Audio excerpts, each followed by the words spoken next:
কার অন্তরটা কত সুন্দর। যেই মানুষের অন্তর সুন্দর সেই মানুষটাও আল্লাহর দরবারে সুন্দর। যেই মানুষটার অন্তর সুন্দর ওই মানুষটাও আল্লাহর কাছে সুন্দর। জানো কি বন্ধু, জানো তুমি আমি নামাজি হওয়ার পরেও সেই দিন জাহান্নামের আগুনে জ্বলা লাগবে।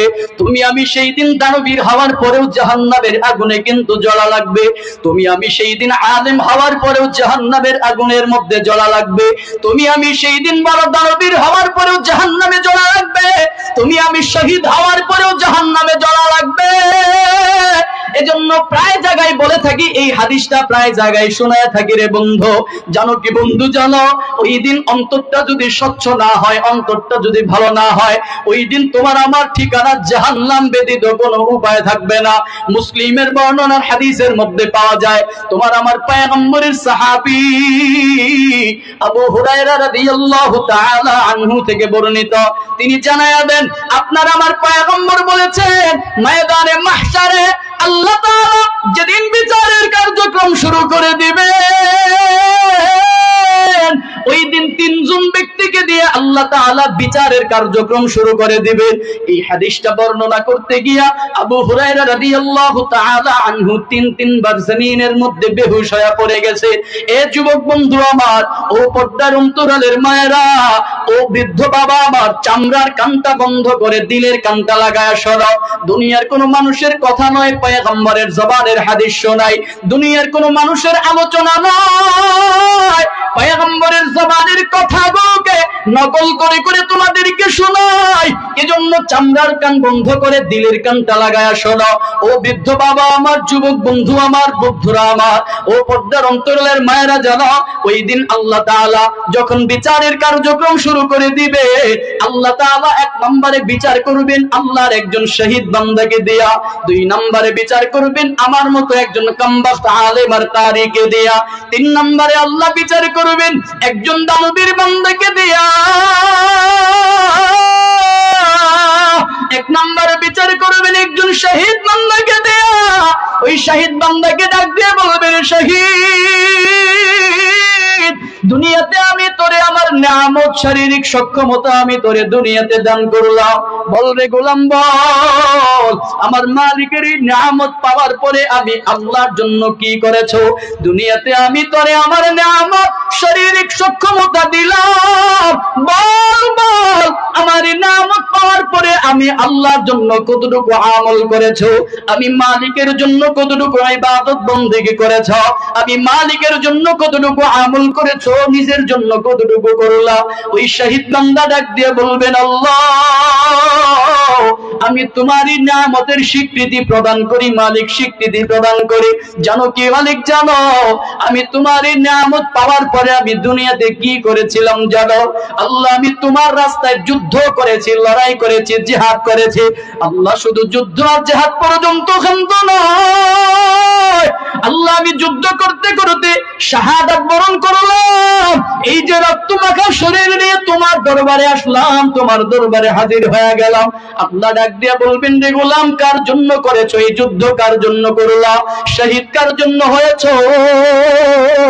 ওই শহীদ বান্দা বলবেন, আল্লাহ, লিল্লাহি রাব্বিল আলামিন, আমি শুধুমাত্র তোমার জন্য যুদ্ধ করলাম, তোমার জন্য লড়াই করলাম। আল্লাহ বলবেন, খবরদার বান্দা, মিথ্যা বলিস না, মিথ্যা বলবি না। দুনিয়াতে যুদ্ধ করেছো ঠিক, দুনিয়াতে লড়াই করেছো ঠিক, দুনিয়াতে তুমি যুদ্ধ করেছো ঠিক, তবে আমার জন্য যুদ্ধ করো নাই। দুনিয়ার মানুষকে দেখাবার জন্য যুদ্ধ করেছো, দুনিয়ার মানুষকে দেখাবার জন্য লড়াই করেছো। যারে গোলাম, যাও যাও, দুনিয়ার মানুষ তোমাকে যোদ্ধা বলে ডেকেছে, দুনিয়ার মানুষ তোমাকে বড় বীর বলে ডেকেছে, বড় সাহসী বলে ডাকতো, দুনিয়ার মানুষ তোমাকে বড় শহীদ বান্দা বলে ডেকেছে। রে গোলাম, যাও রে, যাও যাও, দুনিয়ার নিয়তের উপরে বরকত দুনিয়ার মধ্যে পেয়ে গেছো। আমার দরবারে কিছু নাই, আমার দরবার থেকে তুমি হালাক, আমার দরবার থেকে হালাক। আল্লাহ তাআলা আযাবের ফেরেশতাদেরকে ডাক দিয়ে বলবেন, ফেরেশতার দলেরা, আবার নাফরমানকে উপর করে শোয়াও, এই নাফরমানকে উপর করে শোয়াইয়া এই নাফরমানকে টেনে টেনে হেচড়ায়া হেচড়ায়া জাহান্নামের আগুনের মধ্যে নিয়ে ফেলাও। আল্লাহর আযাবের ফেরেশতারা তখন ওই শহীদ বান্দাকে উপর করে শোয়াইয়া ওই বান্দাকে টেনে টেনে হেচড়ায়া হেচড়ায়া জাহান্নামের আগুনের মধ্যে নিয়ে ফেলাবে।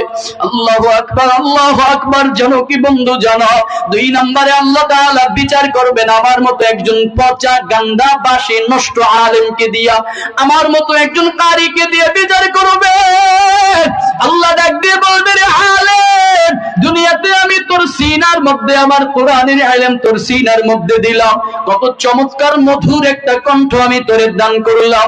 বলবে গোলাম বল, আমার এই নিয়ামত পাওয়ার পরে আমি আল্লাহর জন্য কি করেছো? নিজের জন্যই বা কি করেছো? ওই আলেম আর কারী বলবেন, আল্লাহ দুনিয়াতে তোমার এই নিয়ামতের স্বীকৃতি প্রদান করলাম। আল্লাহ জানো তোমার এই নিয়ামত পাওয়ার পরে আমি কি করেছিলাম জানো?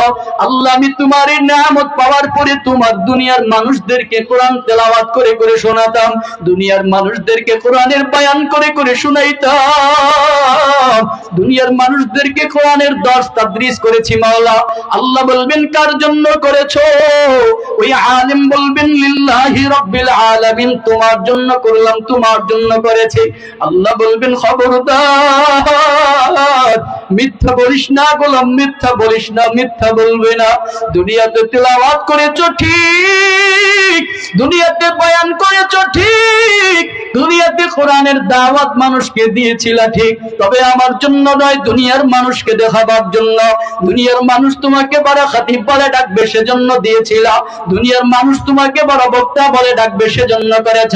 যাও রে গোলাম যাও, দুনিয়ার মানুষ তোমাকে বড় বক্তা বলে ডাকতো, দুনিয়ার মানুষ তোমাকে বড় খতিব বলে ডাকতো, দুনিয়ার মানুষ তোমাকে বড় হুজুর বলে ডাকতো। বড় হুজুর ডাকলে খুশি হইতা, হুজুর না ডাকলে বেজার হয়ে যাইতা। বড় মুহতামিম ডাকলে খুশি হইতা, মুহতামিম না ডাকলে বেজার হয়ে যাইতা। বড় খতিব বলে ডাকলে খুশি হইতা, খতিব না ডাকলে বেজার হইতা। বড় মুফতি বলে ডাকলে খুশি হইতা, বড় মুফতি না ডাকলে বান্দা বেজার হয়ে যাইতা। আল্লাহ বলবেন, গোলাম যাও যাও, দুনিয়ার নিয়তের উপরে বরকত দুনিয়ার মধ্যে পেয়ে গেছো, আমার দরবারে কিছু নাই, আমার দরবার থেকে হালাক। আল্লাহ তাআলা অনুরূপ ভাবে আযাবের ফেরেশতাদেরকে ডাক দিয়ে বলবেন, ফেরেশতার দলেরা রে, আমার এই নাফরমান আলেম আর কারীকে উপর করে শোয়াইয়া টেনে টেনে হেচড়ায়া হেচড়ায়া জাহান্নামের আগুনের মধ্যে নিয়ে ফেলাও। আল্লাহর আযাবের ফেরেশতারা ওই আলেম আর কারীকে উপর করে শোয়াইয়া টেনে টেনে হেচড়ায়া হেচড়ায়া জাহান্নামের মধ্যে নিয়ে ফেলাবে। ওরে বন্ধু জানো, 3 নম্বরে আল্লাহ তাআলা বিচার করবেন একজন দানবীর বান্দাদেরকে দিয়া। দানবীর বান্দাকে ডাক দিয়ে বলবে, রে দানবীর, দুনিয়াতে আমি তোরে আমার নিয়ামত, আমি তোরে অর্থ সম্পদ দিলাম, কসম খোদার বন্ধু আমার, একটা কথাও আমার জবানের কথা নয়, পুরোগুলো কথাগুলি হলো হাদিসের কথা। হয়তো একটু রসকস লাগায়, হয়তো একটু এদিক সেদিক করে, হয়তো বা অনুবাদগুলো বলতে গিয়া একটু এদিক সেদিক হয়ে যাইতে পারে, কিন্তু এর মওজু একটাও উল্টা পাল্টা হয় না, পয়গম্বরের জবানের কথা। আল্লাহ তাআলা 3 নম্বরে বিচার করবেন একজন দানবীর বান্দাকে দিয়া, ডাক দিয়ে বলবে, রে দানবীর, দুনিয়াতে আমি তোরে আমার নিয়ামত সম্পদ তোরে দিলাম, সম্পদ তোরে দিলাম, বল রে গোলাম বল, আমার এই নিয়ামত পাওয়ার পরে আমি আল্লাহর জন্য কি করেছো? ওই দানবীর বান্দা বলবেন, আল্লাহ তোমার এই নিয়ামতের স্বীকৃতি প্রদান করি, স্বীকৃতি প্রদান করি, তবে মালিক জানো এই নিয়ামত পাওয়ার পরে কি করেছিলাম জানো? আল্লাহ আমি সিলা রহম আত্মীয়তার বন্ধন আমি রক্ষা করে চলতাম। আল্লাহ আমি মসজিদে দান করতাম, মাদ্রাসায় দান করতাম, মাহফিলে দান করতাম। আল্লাহ আমি এতিমখানায় দান করতাম। আল্লাহ আমি এতিমদের জন্য ব্যয় করতাম, গরিব দুঃখীর মানুষের জন্য ব্যয় করতাম। আল্লাহ আমি জনগণের কল্যাণে ব্যয় করেছি, দেশের জন্য ব্যয় করতাম, সমাজের জন্য ব্যয় করতাম। আল্লাহ বলবেন, গোলাম কার জন্য করেছো, কার জন্য করেছো, কার জন্য করলা? ওই দানবীর বান্দা বলবেন, লিল্লাহি রাব্বিল আলামিন, দিন আল্লাহ আমি তোমার জন্য করলাম, তোমার জন্য করতাম, তোমার জন্য করেছে। আল্লাহ ডাক দিয়ে বলবেন খবরদার বান্দা মিথ্যা বলিস না, বান্দা মিথ্যা বলবি না, মিথ্যা বলিস না। দুনিয়াতে দান করেছো ঠিক, তুমি আমার জন্য করো নাই, দুনিয়ার মানুষকে দেখাবার জন্য করেছো। দুনিয়ার মানুষ তোমাকে দানবীর বলে ডাকবে সেজন্য করেছো, দুনিয়ার মানুষ তোমাকে বড় দানশীল বলে ডাকবে সেজন্য করেছো। যাও রে গোলাম যাও যাও, নামের শুরুতে আলহাজ দানবীর না লেখলে খুশি হইতা না, নামের শুরুতে আলহাজ দানবীর লেখলে খুশি হইতা, না লেখলে বেজার হয়ে যাইতা। যাও রে গোলাম যাও, আমি আল্লাহ তোমার দিলের সব কিছু দেখলাম, তোমার দিলের সব কিছু দেখেছি। তুমি দুনিয়ার মানুষকে দেখাবার জন্য করেছো, দুনিয়ার নিয়তের উপরে বরকত দুনিয়ায় পেয়ে গেছো। আমার দরবারে কিছু নাই, আমার দরবার থেকে তুমি হালাক। আল্লাহ তাআলা অনুরূপ ভাবে আযাবের ফেরেশতাদেরকে ডাক দিয়ে বলবেন ফেরেশতার দলেরা আমার এই নাফরমানকে উপর করে শোয়াও, এই নাফরমানকে উপর করে শোয়াইয়া আমার এই নাফরমানকে টেনে টেনে হেচড়ায়া হেচড়ায়া জাহান্নামের মধ্যে নিয়ে ফালাও। আল্লাহর আযাবের ফেরেশতারা তখন ওই দানবীর বান্দাকে উপর করে শোয়াইয়া টেনে টেনে হেচড়ায়া হেচড়ায়া জাহান্নামে নিয়ে ফালাবে। এজন্য বলেছিলাম বন্ধুরা আমার, আল্লাহর কাছে অন্তরের দাম, অন্তরের দাম, অন্তরের দাম। বলে যে বান্দার অন্তর ভালো ওই মানুষটাও আল্লাহর কাছে ভালো, যেই বান্দার অন্তরটা সুন্দর ওই মানুষটাও আল্লাহর কাছে সুন্দর, যে বান্দার অন্তরের দাম আছে ওই মানুষটাও আল্লাহর কাছে দামি। এজন্য আপনাদের কাছে মুহাব্বতের সাথে বলে যাই, হায়াতের জিন্দেগিতে যতদিন আপনি আমি থাকবো, পয়গম্বর নসিহত করলেন ও হায়াতাকা ক্বাবলা মাউতিক, বলে মৃত্যু আসার পূর্বে তুমি তোমার এই জীবনটাকে হায়াতের জিন্দেগিটাকে কাজে লাগাও, নেয়ামত মনে করো।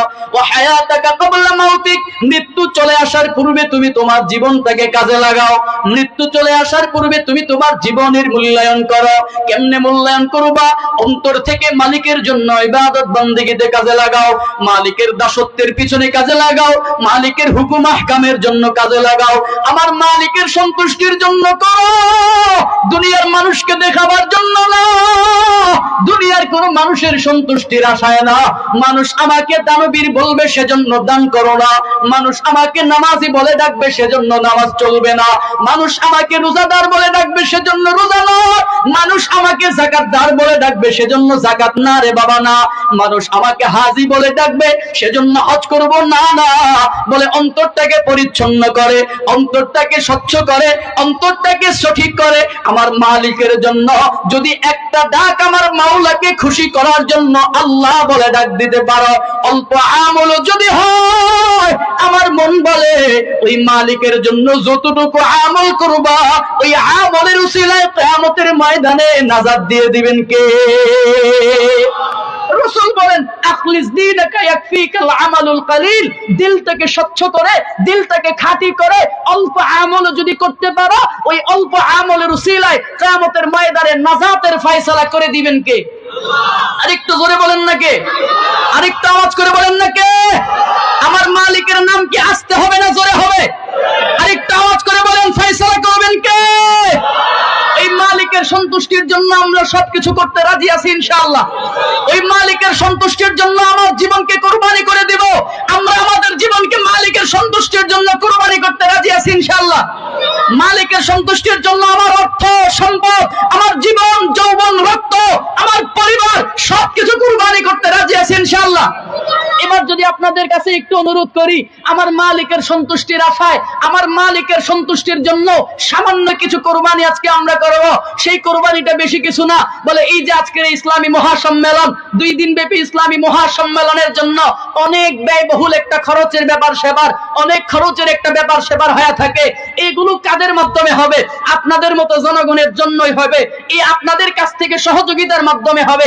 একটু যদি আপনাদের কাছে আমি বলি, আমি ছোট মানুষ, গুনাহগার মানুষ, পাপিষ্ট মানুষ, কান ধরে তওবা করে বলছি, আমার মতো কামবাখ, আমার মতো পাপিষ্ট, আমার মতো গুনাহগার জমিনে একটাও নাই। কিন্তু আমার কথায় না, রাসূলের আদর্শের কথার মায়ায় পড়ে, রাসূলের জবানের কথার মায়ায় পড়ে। রাসূল বলেন আখলিস দীনাকা ইয়াকফিকাল আমালুল কলিল, অল্প আমল করো, আল্লাহর জন্য করো, ওই আল্লাহর জন্য অল্প আমলটা তোমার নাজাতের ফয়সালা হবে।